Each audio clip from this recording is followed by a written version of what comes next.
उत्तराखंड में कद्दू गद्दू और लौकी टिंडे की सियासत शुरू हो गई है। श्रीनगर गढ़वाल में राखी के कार्यक्रम में बीजेपी नेता और महामंत्री दीप्ति रावत ने मंच से कांग्रेस के एक नेता को गद्दू मियां कहा। दीप्ति ने कहा, गद्दू मियां बोल रहे हैं कि हमारी सरकार आएगी तो ये कर देंगे वो कर देंगे, लेकिन ना 9 मन तेल होगा ना राधा नाचेगी। यानी कि दीप्ति ने साफ साफ कांग्रेस की सरकार को ही खारिज कर दिया। अब जरा आप भी सुनिए बीजेपी महामंत्री दीप्ति रावत ने क्या कहा। एक तरफ देखते हैं इस विधानसभा में एक और व्यक्ति है, कई लोग गद्दू मियां कहते हैं उनको।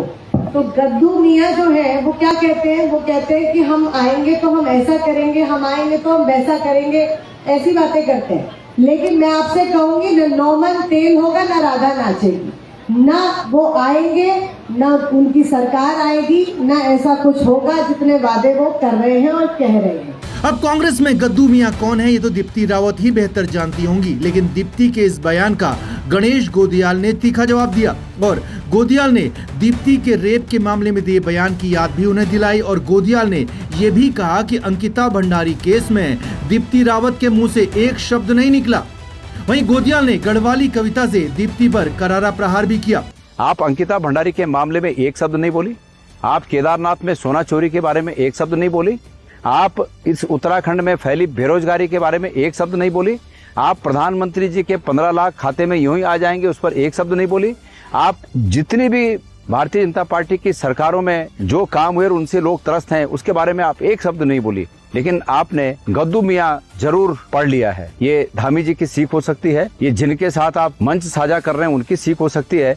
बस आपके बारे में एक गढ़वाली कहावत कहना चाहता हूँ, ये भी दिल्ली में रहते हुए फिर भी आपको गढ़वाली याद हो तो इस कहावत को सुन लीजिएगा कि हमारे यहाँ कहते हैं कि बार सगोर देखा हिटने बटी। धन्यवाद।